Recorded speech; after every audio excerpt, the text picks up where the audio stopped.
Hello guys, आप सभी का मेरे यूट्यूब चैनल पर स्वागत है। आज हम BA programme history third semester का जो एनसी वेब और एसओएल का सिलेबस है और जो इम्पोर्टेंट क्वेश्चन है, मोस्ट इम्पॉर्टेंट क्वेश्चन जो एग्ज़ाम्स में आपके आएंगे ही आएंगे, 90% चांसेस हैं ये आएंगे। क्योंकि डीओ और एसओएल का आप थोड़ा पैटर्न समझ लीजिए, जो क्वेश्चन से बहुत ज़्यादा रिपीटेटिव होते हैं, बार बार रिपीट होते हैं और वही कॉन्सेप्ट आते हैं, वही क्वेश्चंस आते हैं। तो अगर आप बहुत इंपॉर्टेंट क्वेश्चंस भी कर लेते हैं, उनके आंसर भी प्रिपेयर कर लेते हैं और आपको एक ट्रिक पता है कि आपको आंसर राइटिंग कैसे करनी है, बहुत इंपॉर्टेंट होता है आपका आंसर राइटिंग पैटर्न। ठीक है, तो अगर आपको ये पता है आपको आंसर राइटिंग कैसे करनी है तो आप बहुत अच्छा स्कोर कर सकते हैं। तो आज वही सब चीज़ें मैं आपके साथ डिस्कस करने वाली हूँ। प्लीज़ वीडियो में लास्ट तक जुड़े रहें, शेयर, सब्सक्राइब और लाइक ज़रूर करें वीडियो को। तो फर्स्ट जो मोस्ट इम्पॉर्टेंट क्वेश्चन है आपका सिलेबस का, वो आपका इक्ता सिस्टम है। ठीक है, तो इक्ता सिस्टम के बारे में दो तरीके से क्वेश्चन आ सकते हैं। या तो आपका डायरेक्ट इक्ता सिस्टम आएगा कि दिल्ली सल्तनत में इक्ता प्रणाली के बारे में विश्लेषण करिए, आलोचनात्मक विश्लेषण करिए, इस तरीके से क्वेश्चन आएंगे। या फिर दूसरा तरीके से आपका क्वेश्चन आएगा कि विभिन्न जो दिल्ली के सल्तनत सुल्तान थे, उनके टाइम पीरियड में इक्ता प्रणाली किस तरीके से विकसित हुई, इस बारे में लिखिए। ठीक है, तो ये दो पैटर्न रहते हैं, दो तरीके क्वेश्चन रहते हैं और उनके लिए आपको एक अच्छा सा आंसर प्रिपेयर करना है ताकि कोई भी क्वेश्चन आए तो आप उसे उस चीज़ में फिट कर सकें या उस चीज़ में लिख सकें। ठीक है, तो आंसर किस तरीके से लिखना है आपको ये थोड़ा सा ना जो एसओएल एनसी वेब वाले स्टूडेंट मिस कर जाते हैं, क्योंकि रेगुलर के स्टूडेंट्स जो होते हैं उन्हें बहुत अच्छे से सिखाया जाता है कि आपको आंसर राइटिंग कैसे करनी है। और एनसी वेब और एसओएल में क्योंकि बहुत कम क्लासेस होती हैं तो वो सारी चीज़ें मिस हो जाती हैं। ठीक है, तो आज हम उस चीज़ पर भी डिस्कस करेंगे कि आपको आंसर राइटिंग कैसे करनी है। फर्स्ट ऑफ ऑल आपको इंट्रोडक्शन लिखना है। ठीक है, तो मैं इंट्रोडक्शन इसका बताती हूँ कि जैसे कि यहाँ पर प्रश्न है कि दिल्ली सल्तनत में इक्ता प्रणाली के क्रमिक विकास का आलोचनात्मक विश्लेषण करिए। ठीक है, तो इसमें सबसे पहले इंट्रोडक्शन आएगा कि सल्तनत की सीमाओं के विस्तार और दृढ़ीकरण की प्रक्रिया 13वीं से 14वीं शताब्दी में जारी रही। इसके लिए विभिन्न क्षेत्रों में विभिन्न प्रकार के तरीके अपनाए गए। सल्तनत के विस्तार और केंद्र से अधिक दूर स्थित क्षेत्रों में जहां सीधा प्रशासन करना कठिन था, विभिन्न प्रकार के नियंत्रण स्थापित किए गए, जिससे इक्ता व्यवस्था ने अत्यधिक महत्वपूर्ण भूमिका निभाई। ठीक है ना, कि जब दिल्ली सल्तनत जो है स्टैब्लिश होती है 13 से 14 सेंचुरी में, तो बहुत दूर दूर के एरिया भी वो कैप्चर कर लेते हैं। तो वहाँ पर डायरेक्ट तो आप प्रशासन नहीं स्टैब्लिश कर सकते ना, एडमिनिस्ट्रेशन वहाँ पर डायरेक्ट नहीं हो सकता है, तो पॉसिबल नहीं था, ये बहुत मुश्किल था। अभी इतना ज़्यादा दिल्ली सल्तनत स्टैब्लिश नहीं हुई थी। तो क्या किया गया कि बहुत सारे जो मतलब कि बड़े बड़े लीडर्स थे, ज़मींदार थे, उन्हें या फिर मिलिट्री लीडर्स थे, उन्हें ज़मीन दे दी गई और वहाँ पर उनसे ये बोला गया कि आप यहाँ का प्रशासन संभालिए, जब भी हमें ज़रूरत होगी आप हमें मिलिट्री प्रोवाइड कर दीजिएगा। ठीक है, तो यही एक सिस्टम था। यही इंट्रोडक्शन में आप इस तरीके से धीरे धीरे लिखना शुरू करेंगे। फिर एकता के प्रशासनिक ढांचे के अंतर्गत किसी क्षेत्र से स्थायी संबंध ना होते हुए भी शासक वर्ग के लिए वहाँ से आय की व्यवस्था हो जाती थी। ठीक है, वहाँ पर जो शासक है उसने अपना डायरेक्ट मतलब कि एडमिनिस्ट्रेशन नहीं लगाया, डायरेक्ट अपनी जो व्यवस्था है वो नहीं लगाई, लेकिन वहाँ से आय का स्रोत आ रहा है, वहाँ से टैक्स वो प्रोवाइड कर रहे हैं। साथ ही ये प्रणाली शासक वर्ग की सामाजिक स्थिति तथा राजनीतिक प्रभाव के निर्धारण का आधार भी बनती रहती थी, क्योंकि जाहिर सी बात है सपोर्ट वहाँ से मिल रहा है, पॉलिटिकल सपोर्ट भी मिल रहा है, सोशल सपोर्ट भी मिल रहा है, तो वहाँ पर जो शासक है उसका जो मतलब कि आधार है वो बहुत ज़्यादा मजबूत हो रहा है। ठीक है, एकता वह भूमि कहलाती थी जिसकी आय सेना के सरदारों को सेना रखने तथा उसका उचित प्रबंध करने के लिए दी जाती थी। ठीक है, जो मिलिट्री लीडर्स होते थे उन्हें भूमि दी जाती थी और उनसे बोला जाता ही था कि आप सेना को अच्छी तरीके से रखिए, उसके जो यहाँ पर काम करिए, प्रबंध करिए, और यहाँ के मतलब कि जो भी आपको खर्चा मिलेगा, यहाँ से जो भी आपको प्रॉफिट होता है आपको अपनी मिलिट्री पर खर्च करना है और हमें टैक्स देना है और आप अपनी फीस उसमें से निकाल लेंगे। ठीक है, तो ये आपका इंट्रोडक्शन हुआ। इंट्रोडक्शन के बाद आप फिर आएंगे डेफिनेशन में कि डेफिनेशन क्या है। डेफिनेशन को लिखने का सबसे ऑथेंटिक और सबसे अच्छा जो तरीका है वो आपके पास ये है कि आप रेफरेंस देंगे। ठीक है ना, कि किसी भी हिस्टोरियन का रेफरेंस हो सकता है, वो बुक का रेफरेंस हो सकता है, ठीक है ना। जैसे कि यहाँ पर जो रेफरेंस दिया गया है वो निज़ामुल मुल्क की किताब का दिया गया है, जो कि सियासतनामा थी, ठीक है। ये निज़ामुल मुल्क की किताब जो दिल्ली सल्तनत के टाइम पीरियड है उसमें एक हिस्टोरियन होते हैं निज़ामुल मुल्क, वो अपनी बुक सियासतनामा में लिखते हैं। तो ये पॉइंट्स होते हैं जिससे आपके जो मार्किंग है वो अच्छी होती है। अगर आप सोर्सेज यूज़ कर रहे हैं, अगर आप हिस्टोरियन का नाम यूज़ कर रहे हैं, उसकी बुक का नाम यूज़ कर रहे हैं, ऑथेंटिक रेफरेंस दे रहे हैं, तो यहाँ से आपके मार्क्स बढ़ते हैं, ठीक है ना। वरना आंसर तो क्वेश्चन तो सभी जानते होते हैं, लेकिन जो राइटिंग का एक तरीका होता है वो बहुत ज़्यादा इंपॉर्टेंट होता है। तो यहाँ पे है जैसे कि इक्ता की परिभाषा निज़ामुल मुल्क की किताब सियासतनामा में दी गई है कि इक्ता राजस्व के हस्तांतरण से संबंधित संस्था थी जिसमें सेना के अधिकारी अपनी सेना का व्यय निर्वाह करते थे और साथ साथ इलाकों में कानून और व्यवस्था बनाए रखते थे, ठीक है। कि राजस्व के हस्तांतरण से संबंधित थी, कि टैक्स को ट्रांसफर किया जाता था यहाँ पर, जिसमें सेना के अधिकारी अपनी सेना का व्यय निर्वाह करते थे। कि वो अब जो सेना के अधिकारी होते थे, एक तो अपनी सेना का जितना भी उन्हें खर्चा पानी है उससे निकालना होता था, और जो उन्हें एरिया मिला हुआ है उस एरिया में उन्हें कानून व्यवस्था बनाए रखनी होती थी। इसके द्वारा शासक वर्ग के लोगों का सामाजिक स्तर और राजनीतिक प्रभाव निश्चित किया जाता था। हर एक इक़्तिदार अपने ऊंचे स्तर के बावजूद सुल्तान का आज्ञापालक होता था, मतलब कि कनेक्शन बना हुआ है। ऐसा नहीं है कि अगर उन्हें लैंड दे दिया गया है तो उनका कनेक्शन ख़त्म हो गया है, उन्हें अभी भी सुल्तान की जो आज्ञा है उसका पालन करना पड़ेगा, क्योंकि इनडायरेक्ट रूल अभी भी मौजूद है। किंतु यदि वह अपने स्वतंत्र सत्ता बनाना चाहता था उसको दंडित किया जाता था, मतलब आप सेपरेट नहीं कर सकते खुद को। दूसरी ओर इक्ता व्यवस्था की आदर्श परिभाषा 11वीं शताब्दी के सहजुल राज्यवेत्ता निज़ामुल मुल्क तूसी द्वारा दी गई है। ये भी हिस्टोरियन है निज़ामुल मुल्क तूसी, और उनकी जो डेफिनेशन है तूसी की परिभाषा के अनुसार इक्ता एक प्रकार का राजस्व संबंधी कार्यभार था, ठीक है। कि आपको टैक्स लेना है, वो आपकी ड्यूटी है, जो मुक्ति को सुल्तान की इच्छा अनुसार प्राप्त होता था। मुक्ति कौन होता था? जिसे लैंड दिया हुआ होता था उसे इक्तेदार या मुक्ति कहते थे। मुक्ति सुल्तान को देय भूमि कर और अन्य करों की उचित ढंग से प्राप्त करने का अधिकार। मुक्ति सुल्तान को देय भूमि कर और अन्य करों को उचित ढंग से प्राप्त करने का अधिकारी था, ठीक है। मैंने बताया कि वो अधिकारी था, लेकिन उसका किसान के लिए कार्य करने वाले स्त्रियों और बच्चों एवं उनके अन्य जायदाद पर कोई हक नहीं होता था, ठीक है। मतलब वो लैंड का मालिक है, वहाँ पर उस लैंड पर जो काम करने वाले किसान हैं उनकी स्त्रियों और बच्चों पर उनका कोई भी हक नहीं होगा। जो उनकी पर्सनल जायदाद है, जो उनकी पर्सनल सारी चीज़ें हैं, उस पर उसका कोई हक नहीं होगा, सिर्फ उसका लैंड पर हक होगा। मुक्ति के सुल्तान के प्रति कुछ जिम्मेदारियाँ थीं, जिसमें प्रमुख सैन्य दलों को रखना और आवश्यकता पड़ने पर सुल्तान के लिए हाजिर करना। ये मैं आपको इंट्रोडक्शन के टाइम पीरियड में ही बता दिया था कि आपको एक तो सैन्य बलों को रखना होगा और जब ज़रूरत पड़ेगी उन्हें सुल्तान को देना होगा। अब एकता प्रणाली का उदय, ठीक है। आपने इंट्रोडक्शन दे दिया, आपने डेफिनेशन दे दी, आपने रेफरेंस दे दिया।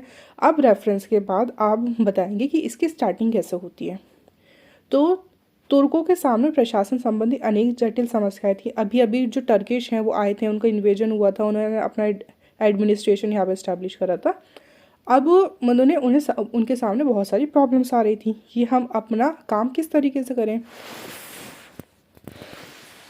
जितने व्यापक क्षेत्र के प्रशासन की जिम्मेदारी उन पर थी उसकी तुलना में उनका साधन कम थे। मतलब आपके पास आपका एडमिनिस्ट्रेशन, मतलब कि आपका प्रशासन का कार्य तो बहुत ज़्यादा बड़ा है, लेकिन आपके पास जो रिसोर्सेज है वो बहुत लिमिटेड है। तो आपके पास क्या है? आपके पास लैंड है, तो आपने क्या करा, उस लैंड को यूज़ करना शुरू कर दिया।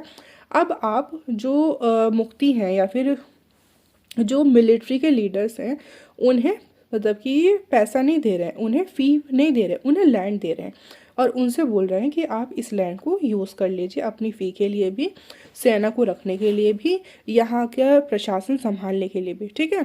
तो तुर्कों ने इस बात को शीघ्र ही समझ लिया था कि आंतरिक रूप से देश में अनेक विकेंद्रीकरण की प्रवृत्तियां और सीमाओं पर विदेशी आक्रमण के बढ़ते हुए खतरों के कारण इसकी विस्तृत क्षेत्र पर प्रभावशाली शासन स्थापित करना एक कठिन समस्या थी। ठीक है ना, कि एक तो बहुत ज़्यादा डिवाइड है, विकेंद्रीकृत बहुत है, और अलग अलग क्षेत्र मतलब कि जगहों पर डिवीजन हुआ हुआ है, और बार बार विदेशी हमले होते हैं। तो यहाँ पर जो एक बहुत बड़े भाग पर प्रभावशाली शासन स्थापित करना बहुत बड़ी एक समस्या थी। अब क्या करना, इसी के कारण इक्ता व्यवस्था को अपनाया गया। ऐबक और इल्तुतमिश ने इस प्रथा को पूरा पूरा लाभ उठाया। इन प्रशासकों ने भारतीय समाज से सामंती प्रथा को समाप्त करने तथा साम्राज्य के दूर दराज के हिस्सों को केंद्र से जोड़ने के लिए महत्वपूर्ण साधन के रूप में इक्ता प्रणाली को प्रयोग किया। मतलब कि इन दो शासकों ने, ऐबक और इल्तुतमिश जो थे, इन्होंने क्या करा, एक तो यहाँ पर पहले कौन सा सिस्टम चल रहा था, सामंती प्रथा का, उसे खत्म करा, और दूर दूर की जो एरिया है उससे केंद्र से जोड़ा एकता प्रणाली के थ्रू। अन्य कारण एकता व्यवस्था अपनाने का ये था कि जिन राज्यों में अत्यधिक केंद्रीकरण होता था उसमें प्रशासन का सैन्यकरण भी अनिवार्य था। जाहिर सी बात है, सेंट्रलाइजेशन आप अगर है, सेंट्रल को पावरफुल बनाने है, तो सेना भी आपकी स्ट्रांग होनी चाहिए। इसके लिए क्या था, आपकी एक विशाल सेना की ज़रूरत थी। तो यहाँ पर सल्तनत के प्रारंभिक काल में मुद्रा प्रणाली में स्थिरता थी। अभी जो था पैसा नहीं आया था, मुद्रा व्यवस्था बहुत ज़्यादा स्ट्रांग नहीं हुई थी। अधिकारों को वेतन अदा करने का एकमात्र स्रोत क्या था, भू राजस्व का अनुदान था। इस कारण राजस्व अनुदान व्यवस्था को इक्ता प्रणाली के रूप में अपनाया गया। भारत में इक्ता लागू करने का एक और महत्वपूर्ण कारण ये भी था कि इसमें सुल्तान उपज के अधिशेष का एक बड़ा भाग उपलब्ध कर सकता था। ठीक है ना, ये सब चीज़ें मैं बता चुकी हूँ, पहले ही एक्सप्लेन कर चुकी हूँ।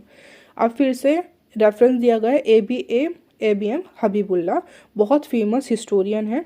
ठीक है, और उनका रेफरेंस दिया गया है। इस तरीके से आपको रेफरेंस यूज़ करने ही है। अगर आपको अच्छा स्कोर करना है एग्जाम में तो ये आपके रेफरेंसेस यूज़ होने ही है। ABM हबीबुल्ला के मतानुसार अल कामिल फित तवारीख के लेखक आसीर ने मुक्ताओं के हथियार से लेस करने का भी उल्लेख किया गया। मतलब कि जिन्हें ये लैंड दिया जाता था उनके पास हथियार भी होते थे। 13वीं और 14वीं शताब्दी के आरंभ में सुल्तान द्वारा प्रदत्त अक्ता अनुदान संबंधी प्रमाणों के विस्तृत अध्ययन से ज्ञात होता है कि मुक्ता के मुख्य कार्य इस प्रकार थे। इसका आप ड्राफ्ट भी बना सकते हैं, आप ड्राफ्ट ड्रॉ कर सकते हैं। ठीक है ना, कि मुक्ता के कार्य, और फिर उसके बाद एक आप कॉलम बनाएंगे मुक्ता के कार्यों को, और फिर उसमें से आप उसके कार्य जो है वो शो करेंगे। जैसे हिंदू सामंत और विदेशी आक्रमण को विरुद्ध युद्ध करना। दूसरा, महत्वपूर्ण शहरों और चौकियों में अपना प्रतिनिधि नियुक्त करना। तीसरा, अपने प्रियजनों और विद्वान व्यक्ति को भूमि प्रदान करना तथा भूमि का निशुल्क अनुदान करना। ठीक है। चौथा जो है, उसके प्रदान किए गए भू राजस्व में से सैनिक रखना। ये उनके कार्य थे। इस प्रकार मुक्ता लोगों का कर्तव्य सुल्तान की सेवा के लिए हर समय तैयार रहने वाले सैनिकों की एक टुकड़ी रखना। ठीक है, एक टुकड़ी रखी जाएगी उनके पास सैनिकों की। आंतरिक प्रशासन का निरीक्षण करना, जो भी उन्हें लैंड दिया गया है वहाँ पर ठीक तरीके से काम हो रहा है या नहीं हो रहा, कानून ठीक है या नहीं है ये देखना, और असामाजिक तत्वों को रोकना, राजस्व की वसूली के लिए जांच पड़ताल करना, व्यापार ठीक चल रहा है या नहीं चल रहा इस चीज़ को देखना। तो ये सारी चीज़ें उसकी ड्यूटी में आती थी। अब है कि अलग अलग सुल्तानों के टाइम पीरियड में इक्ता प्रणाली किस तरीके से विकसित हुई। एक हिस्टोरियन है, उनका रेफरेंस लिया गया कि मिन्हाज द्वारा इल्तुतमिश के समय में महत्वपूर्ण मुक्ताओं की जीवनी से 13वीं शताब्दी की मुक्ताओं का किस प्रकार चुनाव होता था उसकी कुछ जानकारी मिलती है, कि इनका इलेक्शन किस तरीके से किया जाता था, इन्हें इलेक्ट किस तरीके से किया जाता था। इस वर्णन से ज्ञात होता है कि सभी का जीवन एक दास के रूप में प्रारंभ होता था, सब एक दास के रूप में स्टार्ट किया जाता था। इक्ता प्राप्त करने से पहले वह दरबार के विभिन्न पदों पर उन्हें पोस्टिंग हो जाती थी दरबार में। उन्हें मुक्ता के उत्तरदायित्वपूर्ण पदों पर तभी नियुक्त किया जाता था जब सुल्तान को उनकी योग्यता और कार्यकुशलता पर विश्वास हो जाता था। मतलब कि जब वो ट्रस्टवर्दी हो जाते थे उसके बाद ही उन्हें बड़ी बड़ी पोस्टिंग दी जाती थी। इल्तुतमिश ने तुर्कों को बड़ी संख्या में एकता प्रदान करी। मतलब कि इल्तुतमिश के टाइम पीरियड से ये जो सिस्टम है वो बहुत ज़्यादा स्ट्रांग होता है, वो बिल्ड होता है या फिर स्टार्ट होता है। इल्तुतमिश ने एकताओं के स्वामी, क्योंकि इससे पहले कौन रहता है, ऐबक रहता है, और ऐबक के पास तो इतना टाइम पीरियड रहता नहीं है, बहुत शॉर्ट टाइम पीरियड रहता है। तो इल्तुतमिश जब बनता है तो उसके पास बहुत ज़्यादा टाइम पीरियड होता है अपना एडमिनिस्ट्रेशन को स्ट्रॉन्ग करने का, आगे बढ़ाने का। तो इल्तुतमिश क्या करता है, इस सिस्टम को लेकर भी आता है, स्ट्रॉन्ग भी करता है, और ये सारी चीज़ें फैलाता भी है। तो इल्तुतमिश ने तुर्कों को बड़ी संख्या में एकताएं प्रदान करी। इल्तुतमिश ने एकताओं के स्वामियों को हस्तांतरण कर इस प्रणाली की नौकरशाही विशेषता पर बल दिया। ठीक है, कि एडमिनिस्ट्रेशन जो क्वालिटी है उसे आगे बढ़ाया। इल्तुतमिश प्रथम तुर्क शासक था जिसने दोआब के आर्थिक महत्व को समझा। दोआब कौन होता है, जो दो नदियों के बीच का जो लैंड होता है उसे दोआब कहते हैं।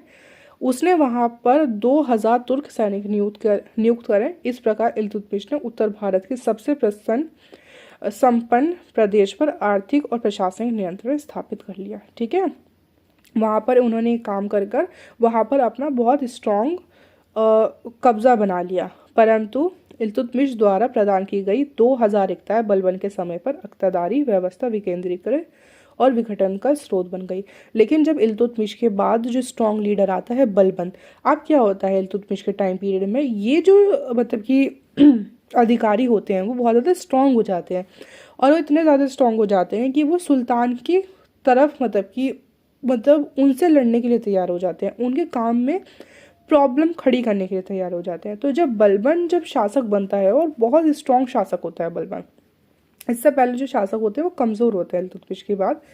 इल्तुतमिश के बाद जो स्ट्रॉन्ग शासक आता है वो बलबन होता है। तो जब बलबन बनता है ना, तो वो देखता है कि अब तो ये प्रॉब्लम खड़ी कर रहे हैं, तो वो क्या करवाता है, वो जांच करवाना शुरू करता है कि भाई किस किस की डेथ हो चुकी है, अब कौन सही मायनों में सही से काम कर रहा है नहीं कर रहा, कौन स्थायी सेना रख रहा है या नहीं रख रहा।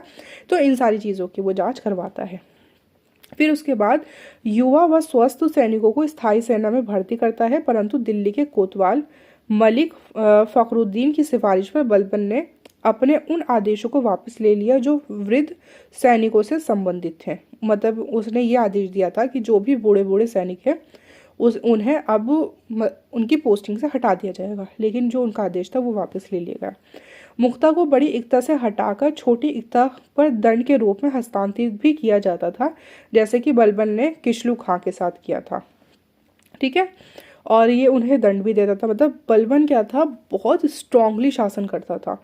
कोई बड़ा अधिकारी हो, गलत काम कर रहा है, उसे दंड देना है, पोस्टिंग से हटा देना है, ट्रांसफ़र कर देना है, और कोई अच्छा होता है तो उसे मतलब कि और सपोर्ट करना है। तो ये मतलब बहुत स्ट्रांग लीडर बलबन था।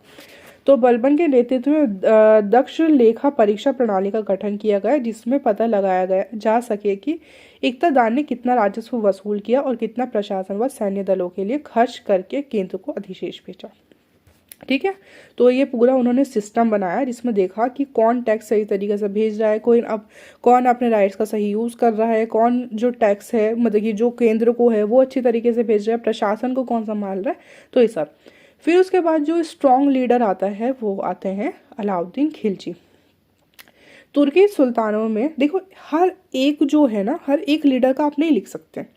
आप स्ट्रॉन्ग लीडर्स का लिखेंगे, पावरफुल लीडर्स का लिखेंगे, और जिनमें बहुत ज़्यादा चेंजेस आए आप उनका लिखेंगे। देखिए जैसे इल्तुतमिश का टाइम पीरियड था, उन्होंने वो सिस्टम स्टार्ट करा, तो आप उनका एग्जाम्पल देंगे।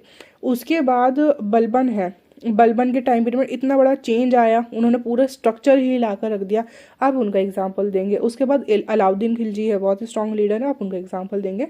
तो तुर्की सुल्तानों में अलाउद्दीन खिलजी वह पहला शासक था अधिकारों को भेंट में दी गई भूमियां वापस ले ली। मतलब कि जो भी इल्तुतमिश ने उन्हें भेंट में दी लैंड थी, उन्हें सबको वापस ले लिया अलाउद्दीन खिलजी ने। परंतु अलाउद्दीन ने भी अपने सेनापतियों को एकता देने की प्रथा जो जारी रखा। मतलब मॉडर्न जो हिस्टोरियन है वो बताते हैं कि अभी भी ये चीज़ जारी थी। अब नौकरशाही के हस्तक्षेप की मात्रा बढ़ गई थी, और वित्त विभाग का क्या नाम था, दीवाने विजारत, हर एकता की महसूल से होने वाली आय का अनुमान रखता था। ठीक है, अब पूरी तरीके से ये पता लगाया गया कि हाँ किस लैंड से कितना टैक्स आ रहा है। अब इसके लिए भी एक डिपार्टमेंट बनाया गया। अब प्रारंभिक तुगलक शासकों की, अब क्या हो गया, अलाउद्दीन खिलजी का टाइम पीरियड हो गया, अब तुगलक शासक। प्रारंभिक तुगलक शासकों की समय काल में एक बार फिर परिवर्तन आया, जिसमें दो मुख्य थे। प्रथम क्या था, क्या चेंजेस आए? फर्स्ट, एकता के राजस्व में से मुक्ता की व्यक्तिगत आय और उसके अधीन रखे गए सैनिकों के वेतन के भागों में स्पष्ट रूप से वितरण कर दिया गया। मतलब अब ये बात बता दिया गया कि भाई जो अधिकारी है उसकी ये आय होगी और जो उसके अधीन सेना रखी गई है उन सैनिकों का वेतन ही होगा। इन दोनों में बिल्कुल साफ तरीके से डिफ्रेंशिएट कर दिया गया कि आपका पैसा ही है, आपका पैसा ही है तुगलक टाइम पीरियड में। दूसरा चेंज सबसे ज़्यादा क्या आया कि राजस्व तथा आर्थिक अधिकारों को सैनिक कार्यभार से अलग कर दिया कि भाई सैनिक अधिकार अब अलग हैं और आपके जो आर्थिक अधिकार हैं वो अलग हैं। मतलब कि दोनों की अब अलग अलग पोस्टिंग होगी, दोनों का अलग अलग डिपार्टमेंट होगा। इब्न बतूता के अनुसार एकता में अब दो अधिकारियों को नियुक्ति कर दिया गया। एक थे वली उल खराज जो लगान वसूल करते थे और दूसरे थे अमीर जो सेना की देखभाल रखते थे।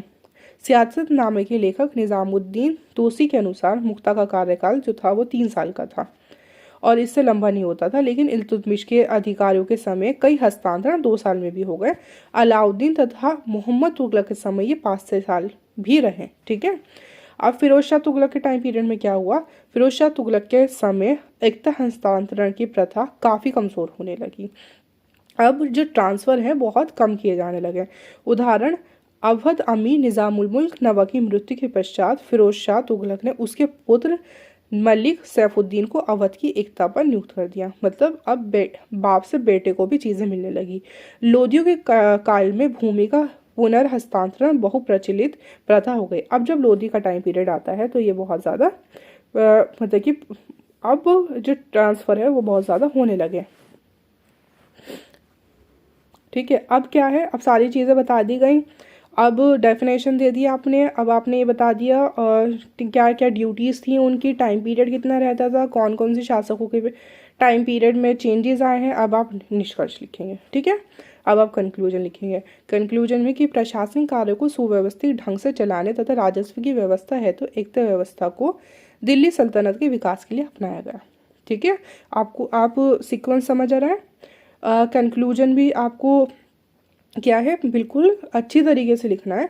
इंट्रोडक्शन भी आपका अच्छा होना चाहिए, आपका कंक्लूजन भी अच्छा होना चाहिए।